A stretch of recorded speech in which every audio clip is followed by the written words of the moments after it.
आप देख रहे हैं क्राइम डॉन न्यूज़। मैं हूं आपका होस्ट अली रजा जी। आज हमारे साथ एक बच्चा, नन्हा सा प्यारा सा बच्चा मौजूद है। आइए उससे बात करते हैं। अस्सलाम वालेकुम। वालेकुम अस्सलाम। क्या नाम है? सनी। सनी, कुछ आता है आपको? कुछ सुनाएंगे? यस। क्या सुनाएंगे? नात। नात आती है आपको? यस। ऊंची आवाज में सुनानी है। ठीक है। सुनाए।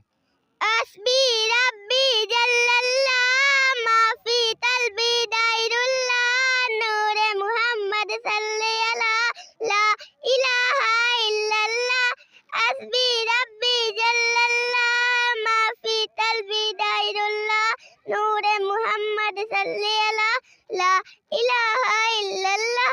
अपनी बहन से बोले उमर ये तो बता क्या करती थी, मेरे आने से पहले क्या छुपते छुपते पढ़ती थी। बहन ने सब टुरान पड़ा सुलते तला में पात ठुडा, दिल ये उमर ता बोले उठा ला इलाहा इल्लल्लाह अस्बी रब्बी जल्लल्लाह माफी तलबी दायरुल्लाह नूरे मुहम्मद सल्ले अला ला इलाहा इल्लल्लाह। माशाल्लाह माशाल्लाह। सनी, किसके साथ आए हैं आप?